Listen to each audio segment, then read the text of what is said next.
Do you need to buy a house, but you're concerned about how to win if you're in a bidding war? Well, you're not the Lone Ranger. Same to you. Well, sorry, you're not the only one.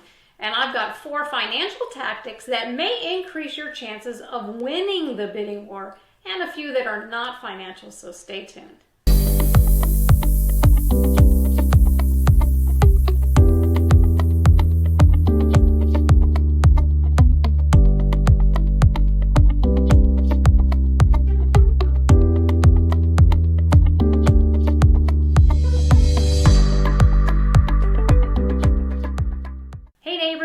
Newman Real Estate Agent with Allison James here in Manatee and Sarasota Counties, and specifically in my hometown of Parrish, Florida.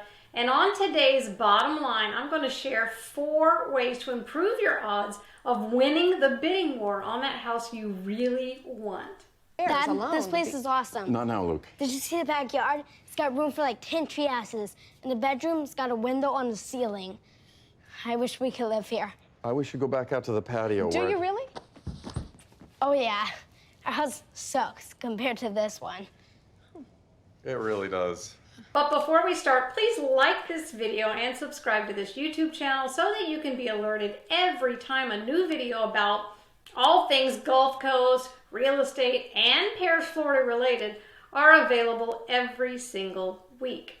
As you all know, with a limited number of homes for sale today and so many buyers looking to make a purchase before mortgage rates rise further, bidding wars are common.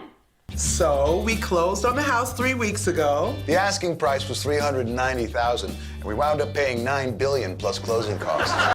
According to the latest report from the National Association of Realtors, nationwide, homes are getting an average of 4.8 offers per sale. The same report from National Association of Realtors shows the average buyer made 2 offers before getting their 3rd offer accepted. In this type of competitive housing market, it's important to know what levers you can pull to help you beat the competition. So here are a few things you could consider. Number 1, offering over asking price. In today's market, it's true, more homes are selling for over asking price because there are more buyers than there are homes for sale. You just want to make sure your offer is still within your budget and realistic for the market value in your area.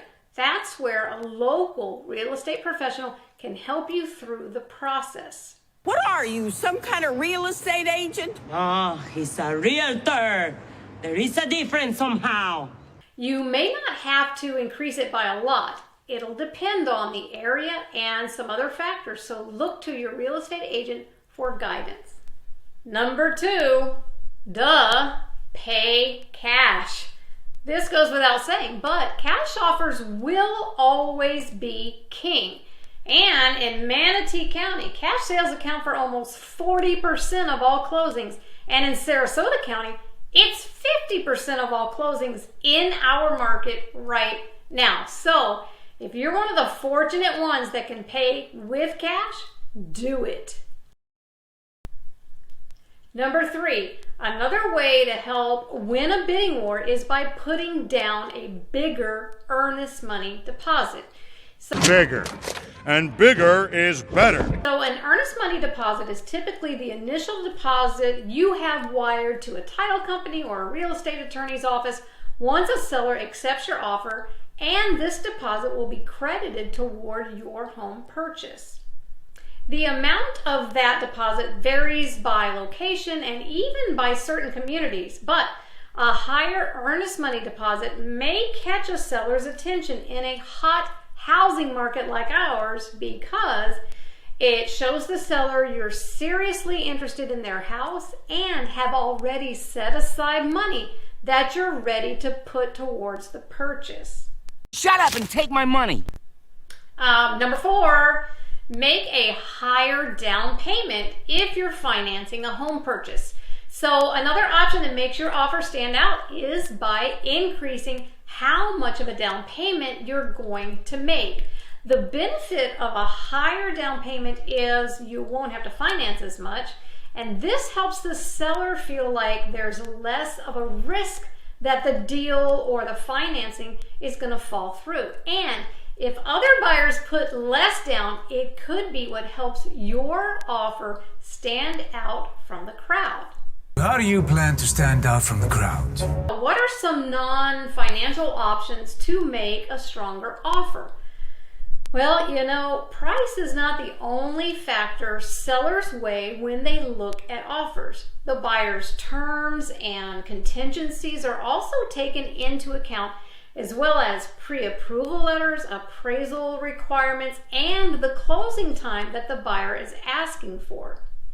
When it's time to make an offer, your trusted real estate professional should have insight into what sellers are looking for in your local market and can give you expert advice on what levers you may or may not want to pull when it's time to write an offer.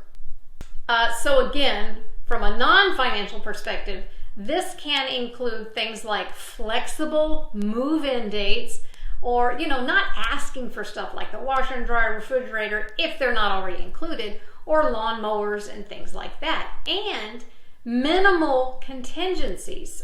Contingencies are conditions that are set in a contract that must be met for the purchase to be finalized. For example, in this market, you do not want to make an offer that's contingent on the sale of your current home. Why?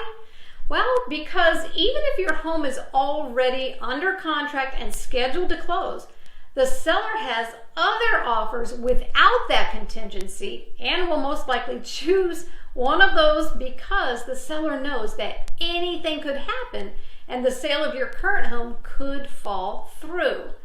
So, if you have a home to sell before you can buy another, whether you're using cash or you're financing, this is not the market to make an offer on another home contingent on selling your current home. Sell it first, figure out temporary living arrangements and the storage of your belongings, and then find your next home. Now, it's true that many buyers in this hot market are also waiving contingencies for home inspections, but I caution you about doing that because knowing the condition of a home before you invest in it can save your butt and your bank account and your credit in the long run. So I encourage you to still have the necessary home inspections. I found some termite damage in a crawl space and some structural flaws in the foundation, so all in all, it was a pretty fun cocktail party. Bottom line, in today's hot housing market, you need a partner who can serve as your guide, especially when it comes to making a strong offer. I'd be honored to connect with you so you have a trusted resource and an experienced coach coaching you on how to make the strongest offer possible for your specific situation. So reach out to my office and let's talk about your options in today's market. And please remember to like this video and subscribe to this YouTube channel so I can keep you updated on a weekly basis. I'm Catherine Newman. See you next time.